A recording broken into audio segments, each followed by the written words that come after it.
welcome to another episode of Strictly History. I'm Katie. I'm Allison. Top of the morning to you.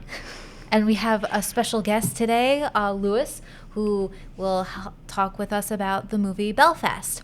Aye. Looking forward to it, says I. Thank you for having me. You're welcome. The accent Straight off the boat from Ireland. Aye. No, the accent's going to be really distracting. Distracting in a good way. Well, you won't even know how bad the show is. Oh. Hey! Just kidding, of course. So today we'll be talking about Belfast, which was a movie that came out last year. Won the Oscar for Best Original Screenplay by Kenneth Branagh, directed by Kenneth Branagh, and it was a great movie. We have Lewis here to tell us what he thought about the movie, what he loved about the movie, and me and Allison will also fill in some historical details that the movie portrays. Clearly, because Kenneth Branagh used his own childhood as the backdrop for the movie Belfast, we can't really say what was right or what was wrong because it's his experiences. So we'll just fill in. But you guys can inform us about the IRA and all that stuff. The only thing I know about the IRA is that it has disbanded multiple times into different factions, and you never ever go into an Irish pub and order an Irish car bomb. Really? You will get beat up, apparently. Really? Where'd you hear that? I don't know. I guess I don't know. I feel like that's just folklore that's been passed down from drinker to drinker in my life. Oh, okay. So, the movie Belfast is based around the Troubles. What the events that are called the Troubles, which started in August of 1969. Good year. My mom was 10 years old in 1969. My mom was 10 years old in 1969. Look at that. We have Wow. so much in common. Maybe they're related. Maybe they're sisters. I don't think so. No? No. And Where was your mom born? Terrytown. I don't know where my mom was born. Oh. What about you, Allison? Yeah, I don't know, maybe like the Bronx or something in that area. But I Okay. don't know for sure. Okay. What year? I don't remember. How old was your mom in 1969? She wasn't 10 years old. She might have been like half of that. Like 5 or something. Okay. I don't know for sure. But not Alright. 10. Definitely not 10. Okay. So Belfast. The Troubles was where Protestants and Catholics were I have to get my thoughts in order. At the start of the movie, there's a riot that breaks out, and it's a group of Protestants who come into this mixed neighborhood. Now, when we say mixed neighborhood, it's not necessarily like mixed race, it's mixed religion. So there's Protestants and there's Catholics.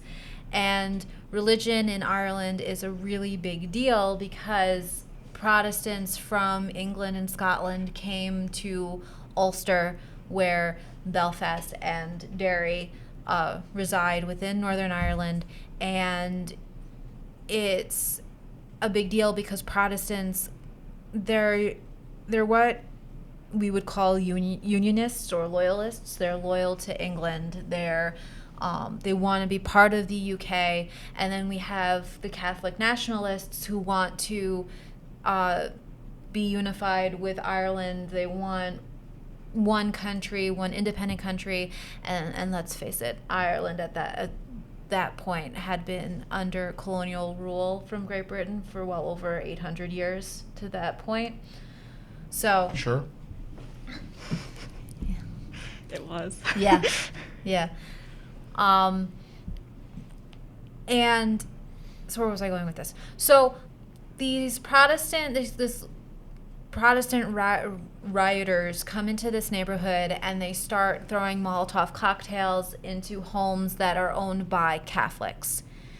Now, up until this point, Catholics in Northern Ireland, who are the minority who are treated like second-class citizens in their own country have been doing peaceful protests that are actually modeled after the civil rights movements here in the United States. So everything to this point has been relatively peaceful. But not anymore. No, unfortunately. No. And that movie starts off so nice and sweet. You're like, wow, this is like, just the kind of neighborhood that, like, everybody knew everyone's name. That's the kind of neighborhood you'd want to grow up in. And then all of a sudden, boom, Call of Duty, just Molotov cocktails flying out of nowhere. And our protagonist Protestants say that 5 times fast. Yeah, very hard. Yeah. They don't get touched because they're Protestants. Mm-hmm. Yeah. That was if you're interested in watching the movie but you're not sure about it, just check out the first 10 minutes. I mean, it's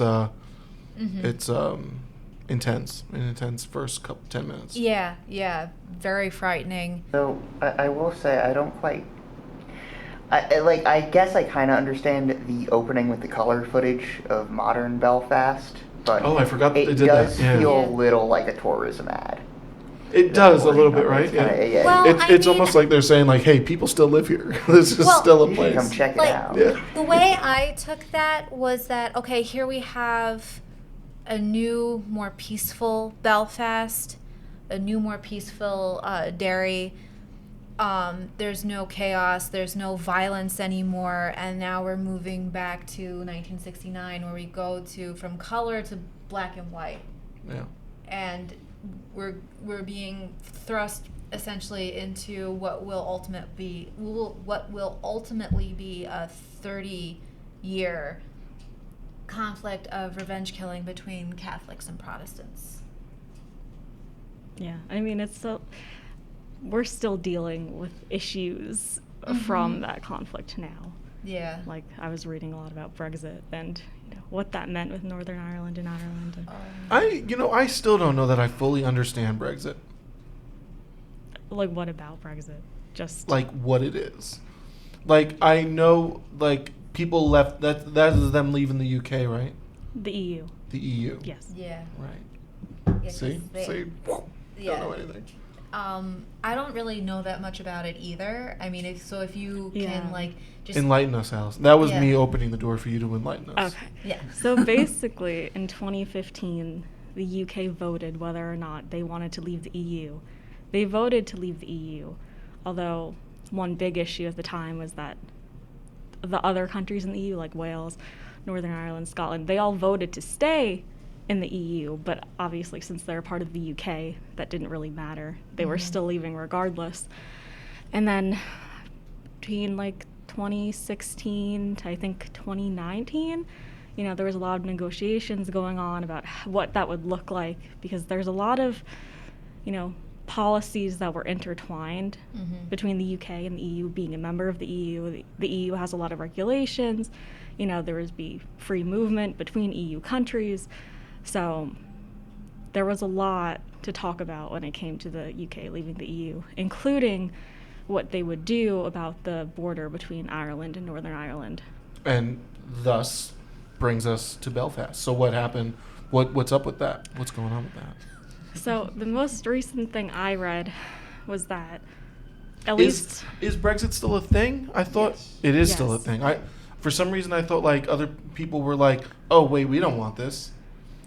They did, but I mean, like at that point, They couldn't do they anything. made their bed. Yeah. Wow. Yeah. And there was a date. sorry, continue, No, that's yeah. fine. I mean, there was a date that it was like, if there's no plan, you're still leaving. You're just leaving without a plan. Wow.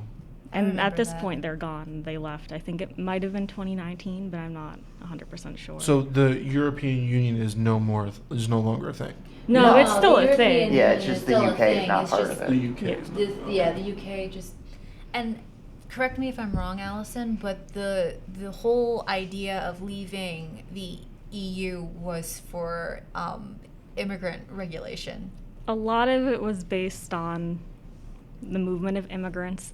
Because there's free movement between EU countries, a lot of immigrants may have been moving to the UK, and then because people wouldn't have wanted that, the same thing you see here when people say like immigrants are like stealing jobs would have been the same thing that people were saying in the UK. Mm-hmm. So I think that was a large reason people voted to leave the EU, not thinking about the other things that come from all that. the economic ramifications. Yeah. And food trade and ramifications, and just, like Allison said, because Northern Ireland is still very much part of the UK, there's a lot of concerns about a hard border coming back, separating Northern Ireland from the Irish Republic, because of the whole, because as Allison has said, Southern Ireland is still part of the EU. And that's a problem because all of the violence was also centered around this border. I think it was in Derry. It's in Derry. That there was no like freedom of movement between Southern Ireland and Northern Ireland, and the IRA was active around that border. There was a lot of bombings there. It was a mess. It was a frightening mess. Yeah, I was reading a problem now too, is that since there's a lot of regulations on goods in EU countries, and now there wouldn't be those regulations on goods in the UK, it was a big question of, all right, how would we regulate goods going from Northern Ireland to Ireland without making a hard border? Mm-hmm. And that's a big policy and contention now in politics in Northern Ireland, because I think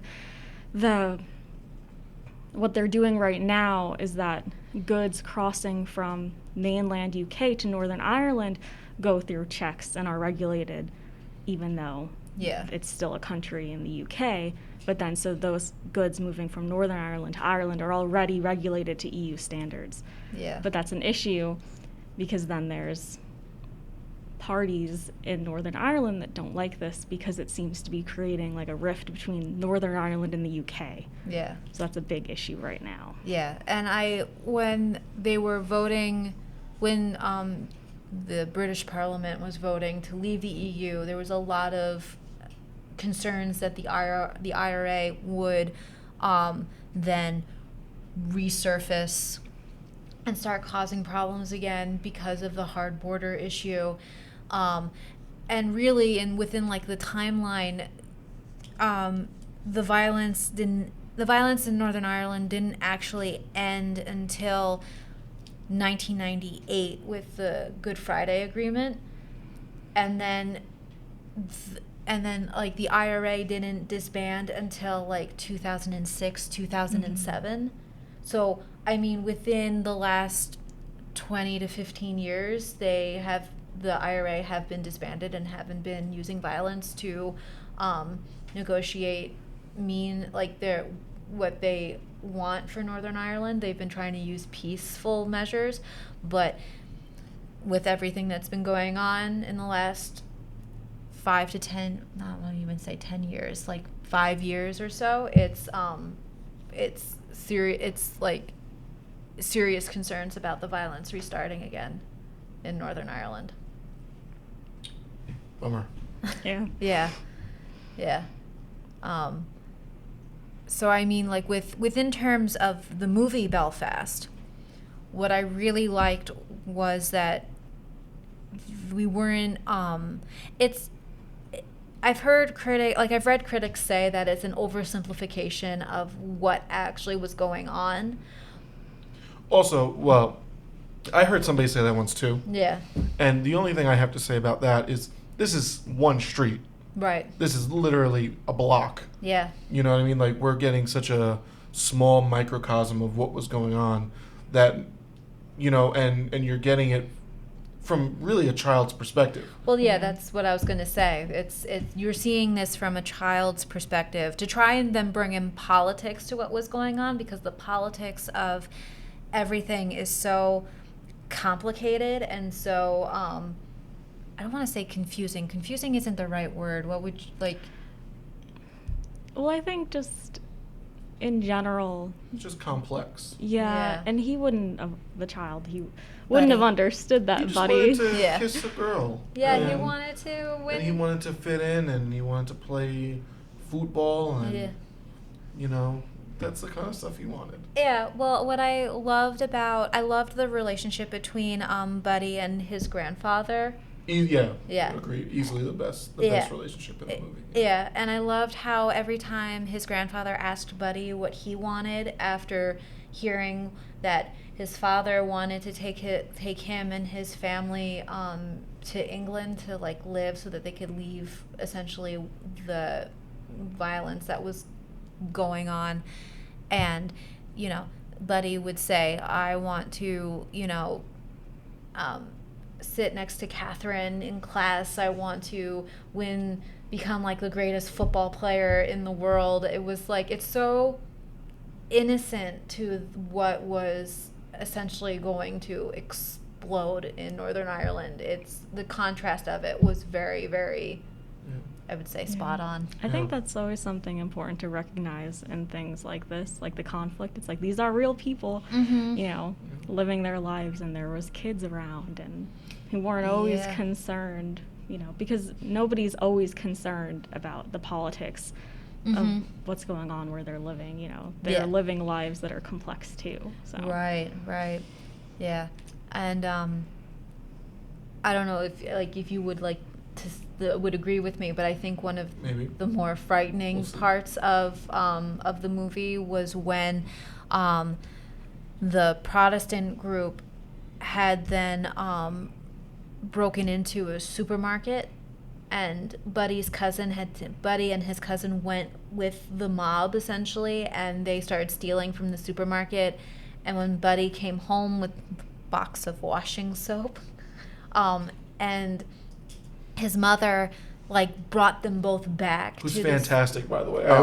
She's amazing. I think she's the best part of the movie. Agreed. I think most of the cast is very good, but she especially nails it. And like she brought them back to the supermarket, almost like this chaos is around them, and suddenly they're in like this standoff, and it's very real that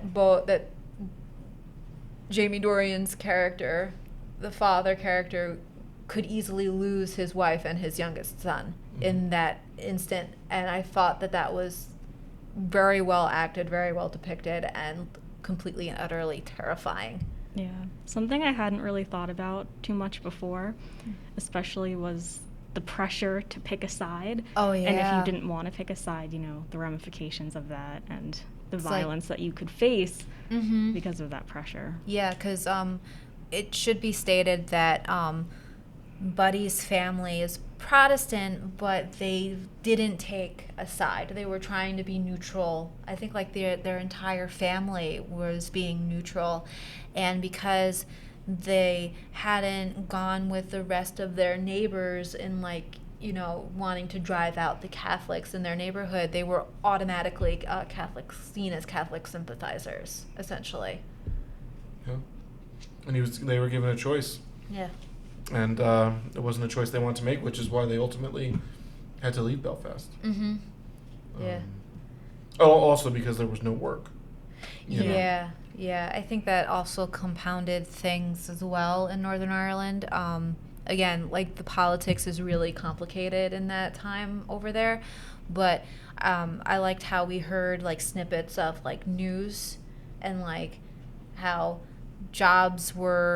there weren't enough jobs for anybody. There's unemployment, like the unemployment rates, how low they were in so many years, and what's trying to be done to like mitigate that. I thought that was very cleverly used. Yeah. We can't even give jobs away now. Right. At one point, the dad talks about going to Canada, right? Yeah, he shows his wife. They don't really have names. It's just mom, pa. Yeah. But like he shows her travel guides of Vancouver, Canada, and Sydney, Australia, and like, you know, it's like, we can go here. We'll have better lives. You know, we will be able to live peacefully, and I can understand Ma's hesitancy in leaving Belfast because Belfast is the only place she's ever known. Yeah. The entire family She is grew there. up there. Right. The entire family is there. Everybody knows everybody. You don't have to worry about your kids. It's like Cheers, you know? It is like Cheers, yes. Yeah. But ultimately, I think what the defining moment is in her decision to agree to leave is the entire conflict with the supermarket.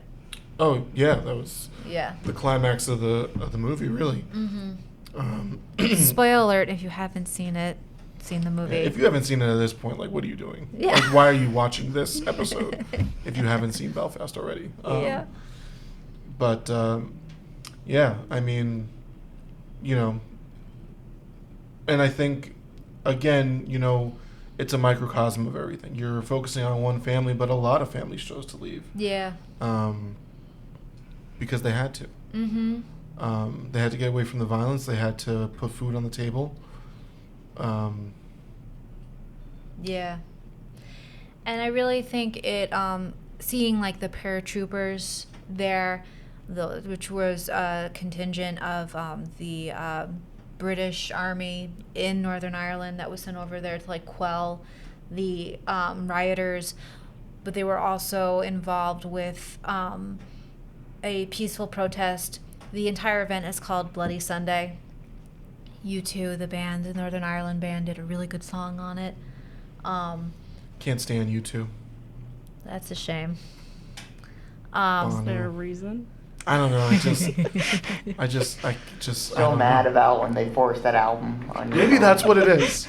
Maybe that's what it is. No matter what I did, my iPod Shuffle always had the U2 album on it, and it just. It's such a weird promotion. Yeah. Yeah. Why? It was 5 years ago, almost 6 years ago. Lou, I think it's time that to was let way it go. longer than Yeah, I was gonna say, that. I think it I was was- in high school. Well, that was 2015. No, that had to be. No, I think it I'm was pretty probably, like, sure. 2013. No, I'm pretty sure it was Songs of 2014, Innocence. 2015 because I was. 2014. Okay, because I was in Scotland, and it And showed you were up. like, oh, cool, a free U2 album. No, I saw it on my iTunes, and I was like, "What the hell is this?" And I kept deleting it until it finally You were went like, away. Bono, this is great. Lewis, you suck. Aye. But the Catholic minority were peaceful protesting. It was the way when I read about it, it was described as being almost like a parallel to Selma, to the Freedom March over the bridge and into Selma's city center. It was the same thing in Derry, and the peaceful protesters were essentially charged by the Royal Ulster.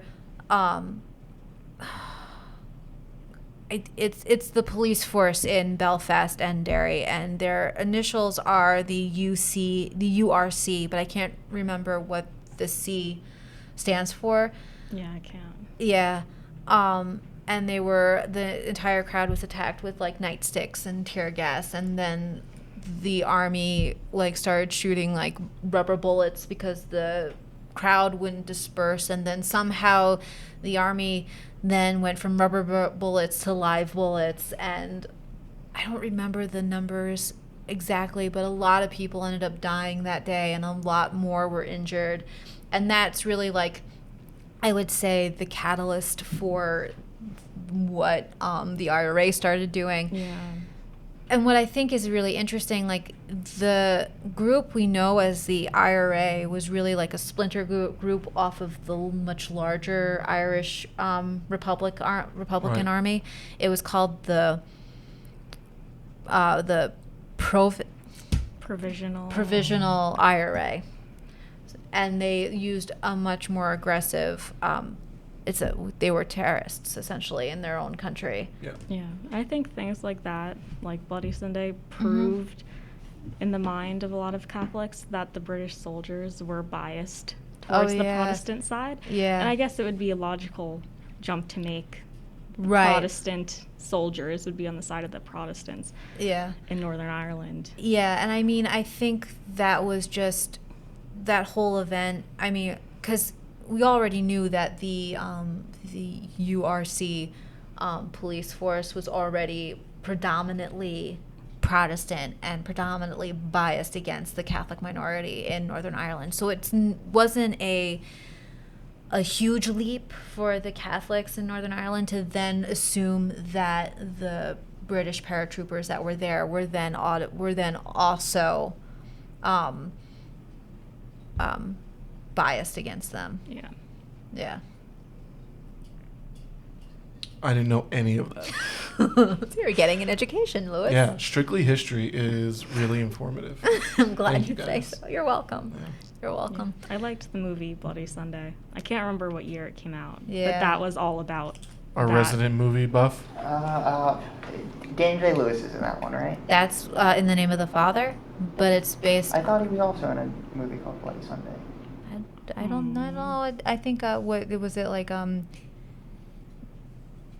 Jim Nesbitt was in it or something like I that. think so. Yeah. Jim Nesbitt. That sounds like a Muppet Sunday, character. Bloody Sunday? It's just called Bloody Sunday. Oh, okay.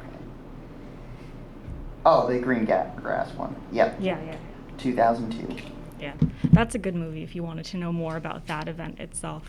Yeah, and And is that with Daniel Day-Lewis? no. No. Oh. In the Name of the Father is also is the Daniel Day-Lewis movie, but it's also based in this entire 30-year event of the IRA is active, and people, Irishmen especially, who are in London at this time, I think it's set in the mid to late 70s or so, and if you're there in London, you're or in England in general, you're up to no good because you're automatically assumed that you're an IRA member, and so there's just a little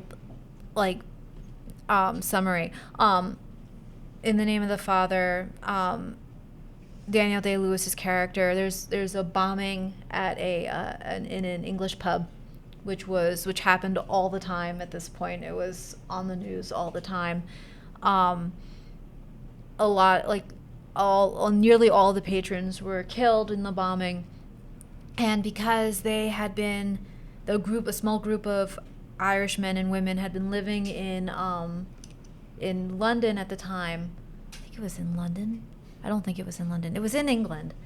And they were all arrested. They were all essentially tortured to give false statements, and they were arrested unlawfully. And it's just about Emma Thompson's character is great. She's a lawyer who helps Daniel Day-Lewis's character to be seen as being coerced by police, by government agents in England to giving false confessions, and essentially released. Daniel Day-Lewis's character his father is also arrested as a co-conspirator, but his father ends up dying in prison. So in the Name of the Father at the end of the movie, he says, "In the name of my father, I'll make sure this never happens again." And so You're not gonna try to do his accent? no, Oh man.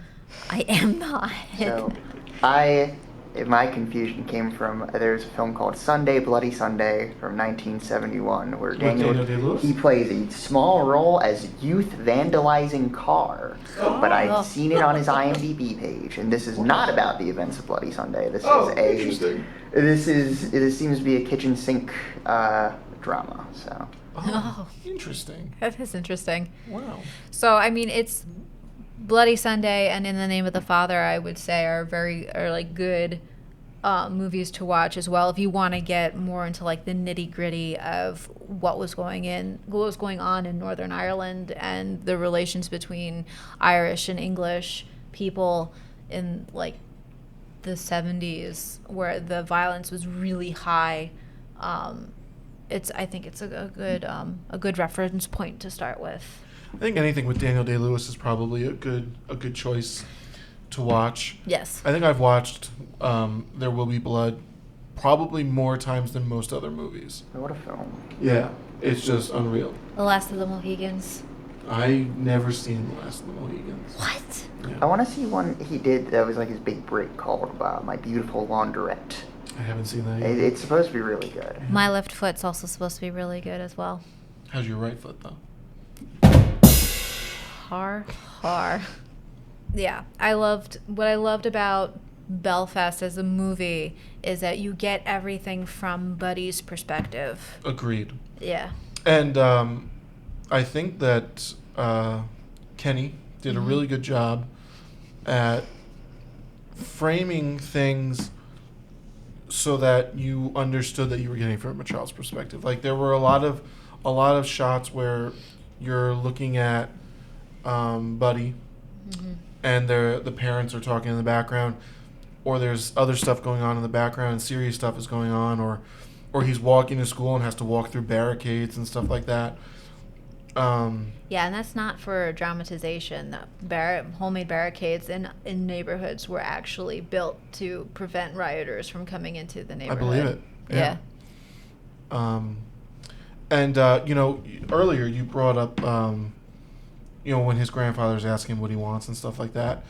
It doesn't at the end of the movie when his grandfather asks him that, he says like, "I want you to come with us" or something like that. Yeah. My goodness, that broke my heart. I was almost in tears with that. So it's almost like the character of Buddy kind of went through this transformation over it, which obviously these are life altering events that not only him but everyone in his life is going through, and it's like those, his answer to that question is no longer so minuscule. It's not something. He knows he's going to lose his grandfather. Yeah, because at that point too, his grandfather is in the hospital for black lung because he was working in a coal mine. That always sounded like something like a pirate would get, right? Unless the pirate was working in a coal mine. Well, like Jack Sparrow would get. Like that's what Jack Sparrow's going to die of. Like, you know what I mean? Black lung. The black lung. No? You say it like that. No?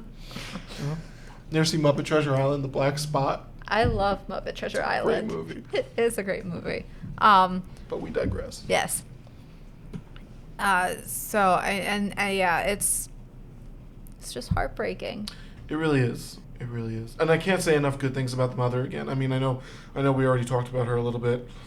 But, I mean, she really... Because, Jamie Dornan's gone for 80% of the movie. Yeah. And he's working odd jobs, finally gets a decent one in London. Mm-hmm. And then, she's kind of the one that's holding the family together and doing all the things that really need to be done. And she's kind of the unsung hero of that movie. And she was even unsung by the Academy because she didn't get a nomination for Best Actress, which I thought was ridiculous. That's a snub if I ever heard one. Yeah, I mean, I really thought she was excellent. She was also the best part of Ford versus Ferrari. That's right. She was in that movie. Yeah, she was excellent in that also. Yeah, yes, she was. And I've never seen Outlander because that's just not my thing. But she's very good. She's very good in that. She's very good in Outlander. What I loved about watching her is that, because I only ever know her from Outlander, so she's speaking with an English accent, but to hear her actually speak with her native Irish accent is really refreshing. Yeah. Yeah. Agreed. Mm-hmm. Agreed. Aye. It's beautiful, isn't it? Yes. Yeah. What did you think of the movie, Allison? I really enjoyed it. I was telling you before that I really like when historical movies, rather than just trying to teach you like what happened and when things happened, like a documentary, it shows you more just like what it would have felt like if you were a child during that time and realistically what was going on, Right. And I think that point is really cleverly made because when in the movie when the families come together and you have Buddy and his cousin, do we know his cousin's name? Marla? I think it's Mora. Mora. That's right.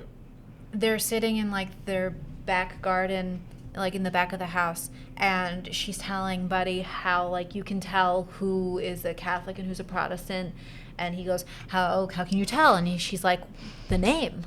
And he's like, really? And she's like, yeah. And then it's like this whole thing of like, what if his name is Thomas? She's like, oh, he's a Catholic. And he's like, but our cousin's name is Thomas and he's a Protestant. And she's like, well, that doesn't help anything. So I mean, it's like this whole innocence to this very serious, very real conflict that's starting to pick up steam in Belfast is looked at very innocently through a child's eye until you get up to that supermarket scene. So, and like, I'm sorry, but I forgive you. Moira also, you see her, she wants to join a gang and she wants to, be a part of what's going on until she's actually in the thick of things with the supermarket and stuff like that. Yeah. Quickly realizing she's in over her head and it's not what she thought it was. Oh yeah, absolutely. And the thing, to have a little bit of perspective, these kinds of conflicts aren't unique to Ireland.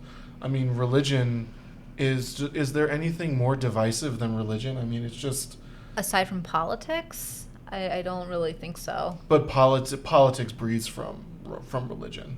As much as we like to say that it doesn't, let's be honest, it does. And it's just, every country in the world has conflicts, and I guarantee you they all stem from religion some way, somehow. Yeah, I think it also was more complicated because it wasn't just religion. Mm-hmm. Most of the time if they said Catholic, they meant nationalist. And if they said Protestant, they meant unionist, loyalist. Right. So, and I think interestingly enough as well is that it was all based in class as well. This was a middle working class family who was just trying to get by, and then suddenly all of this comes into their world, into their sphere, and it's like now not only do they have to worry about paying like this taxes on debt, like paying off this debt that they have, but then they have to contend with neighbors threatening their families, threatening the lives of Ma and Buddy and their older son Will. So it's just one more thing to worry about. That's tough. Yeah. I read somewhere else too that Belfast had became part of like the 4 major Bs of the world, like part of like the major Bs. Yeah, like sounds like a 50s pop group. Yes, but it's more serious than that. Like for like conflicts in like places like Beirut and Baghdad. I forget the third city name. Bangladesh? No. But like places that have seen major conflict. The fact that a Western European city is part of places like that is really quite astounding to even really think about. I was trying to think of what the other city could be. Yeah, I don't remember what the other city is, but yeah. Yeah, the first thing I thought it was Berlin, but then you said that about Western. Yeah. Then I was like, oh, it can't be that. Right. Like, because it's in par with like places like Baghdad, who have seen massive like violence in like the last 20 years. So I mean, it puts it into perspective of how bad things were. Right. Exactly. Yeah. Exactly. Beijing. Beijing. I was just trying to think of another B. Yeah, city. it wasn't. Yeah, I don't remember it being Beijing. The third name escapes me. Brooklyn. No. Bangkok. No. Just got dead air here, guys. Yeah, I'm sorry. I don't know. Yeah, I don't know. I don't remember. Bummer. Yeah. Did you wanna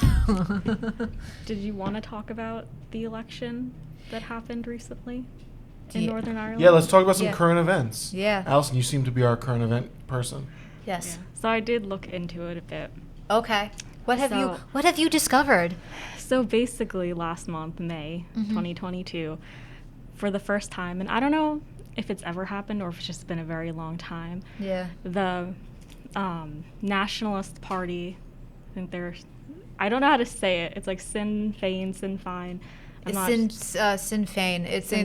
It's in Gaelic, so that's how Sinn Féin. Yeah, that's how you would pronounce it. So they just won a majority of the seats in their legislature for the first time in a long time.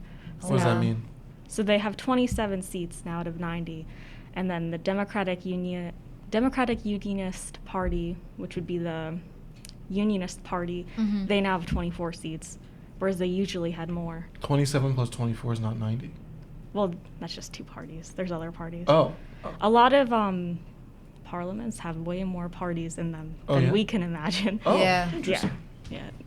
It's complicated. But very complicated. And then I think So what are the ramifications of that?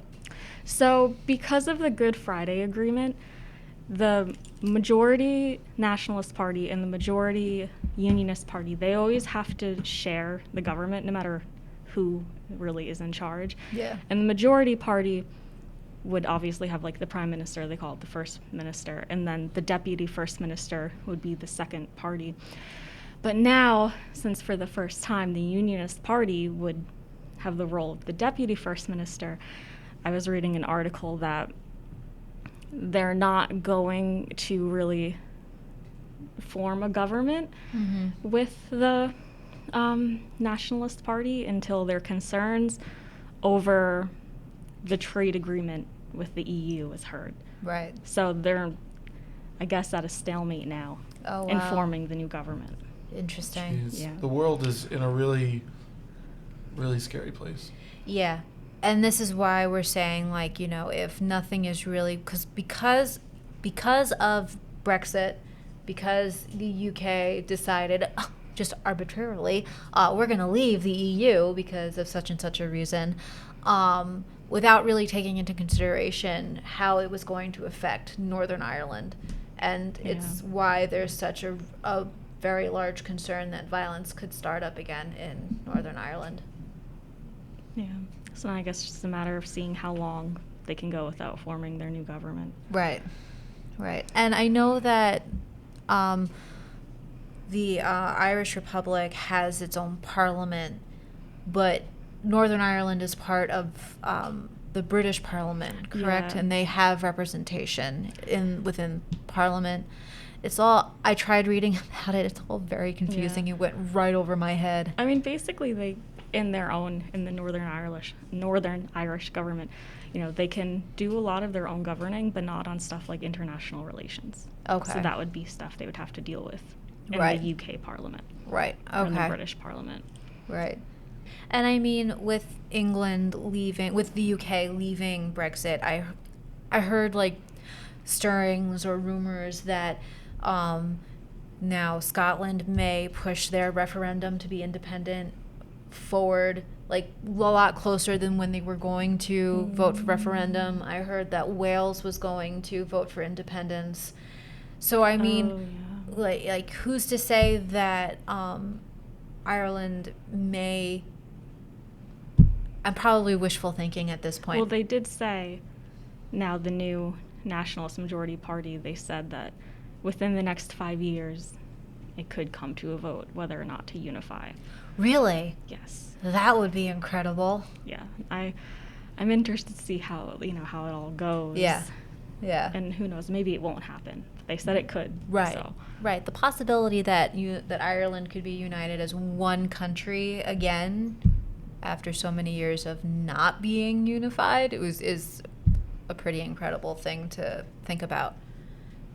But it's, you know, so again, Brexit having ramifications that I really don't think the Prime Minister, Boris Johnson, Theresa May, and to some extent David Cameron had thought about is consequentially coming to light. Whether or not Scotland and Wales are actually going to vote for independence from England is still remains to be seen, but that's what I was hearing in the earlier parts of Brexit Yeah. when the vote was coming too. Yeah, I So. think there was a big conversation at the time, especially in Scotland, Mm-hmm. on whether or not Scotland would vote to stay in the EU. Mm-hmm. And I think they Yeah. did, didn't they?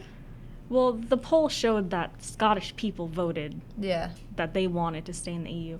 But I feel like I remember them having a vote also about leaving the UK.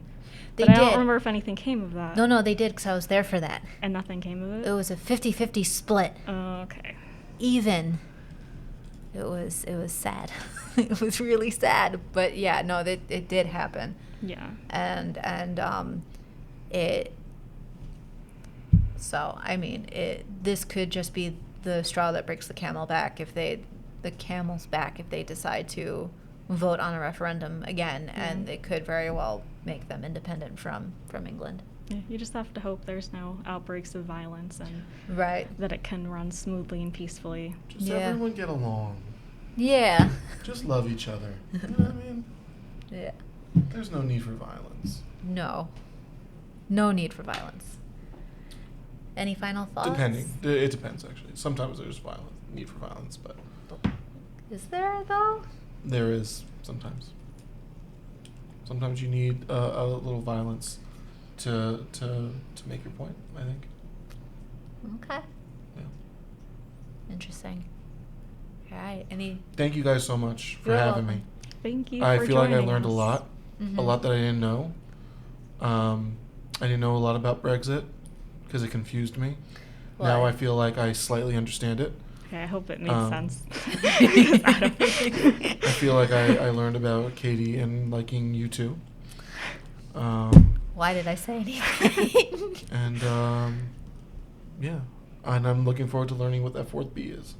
Yes, and please come and join us again on our podcast. We very much liked having you as a guest. Yeah, maybe speaker. something I'm actually knowledgeable about would be good to bring me in on again. Yeah. Because I saw Belfast, but clearly I know nothing of the history of it. But yeah, I mean I know things. Yeah. So yeah, if there's ever anything that you guys need an expert on, make sure it's something I'm an expert on. Okay. Well, we are going to be talking about our next podcast is going to be on The Big Short.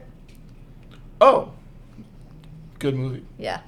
I don't know if I'm an expert on that. I think Joe. Oh, Joe's gonna do it. Joe's Cool. gonna join us for Nice. our next podcast. Cool. So final thoughts. I loved Belfast. Thought it was well deserving of the Oscar for Best Original Screenplay.